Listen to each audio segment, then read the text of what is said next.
What's up everyone, thank you for tuning in. So a quick video today. I'm going to be driving the Accord and I'm going to be showing you guys the first generation Acura Integra first through fourth gear as well as the final drive. And I'll leave links down in the description below for you guys to watch videos I made in the past. I go in great depth of what parts are needed, how to go about it, so on and so forth. So I'll just go to a quick overview before we get this video started. So basically my setup is an 88 Honda Accord. It has the original bell housing. It has the original fifth gear. What's changed in it is it has the Integra half case which bolts on, and for fifth gear it has an extra lubricating hole on that half case. And I put the main shaft, counter shaft from the Integra, or should I also say just the D16A platform that was found here in America, North America. And it has the Integra's first through fourth gear with the 4.2 final drive from the Integra, coming from the Accord's 4.06 final drive. So I'm going to show you guys the differences of the RPM changes from fourth through fifth, drive it around. I'm going to do a pull and hopefully you guys enjoy this. So here we go. All right, so I know this is probably going to be asked or said in the comments. I'm probably be made fun of. I really don't care. But so the pull you're going to see is going to be nothing mind-blowing. This is a 30-year-old single cam 12 valve car. It's slow as all hell, but I'm sure I'm going to be asked what modifications have been done to it, so I'll go over that real quick.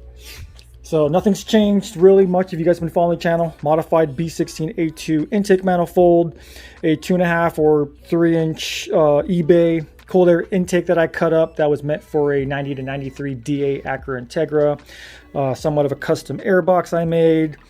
The OEM 421 cast header to straight pipe 2.25 inch all the way back.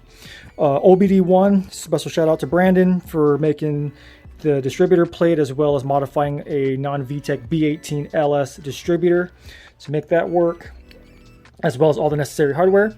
This car is OBD1 tuned on HTS, Honda Tuning Suite. Street tuned, I have no idea what it makes on a dyno. If I was to guess, I would probably be going too high, even thinking maybe like 110 to 120. But that's where I would place my money on.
So when I went to go pop the hood, I seen this.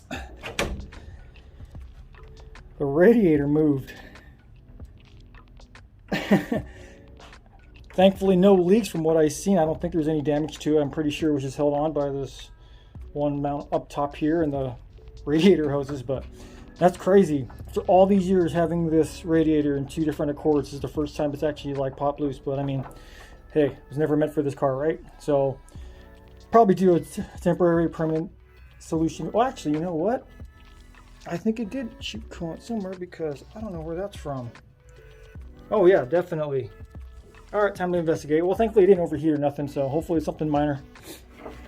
I can hear it now. Yeah, something popped. Oh, hey, now I'm leaking.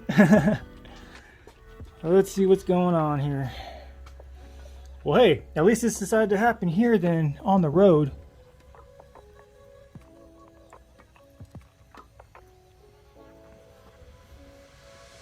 I have no idea.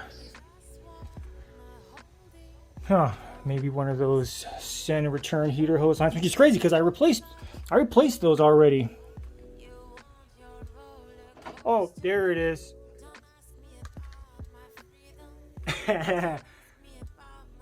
Wow, that's crazy. All right, simple fix. I fixed it. All right, guys, that about does it. Hopefully you guys enjoyed that. If you have any questions, ask me down in the comments below. If you have anything more in depth to ask, hit me up on Instagram, Asian_Zensation. I'll do my best to answer as fast as I can, when I can, the best I can. So thank you guys again for watching. I'll catch you in the next one.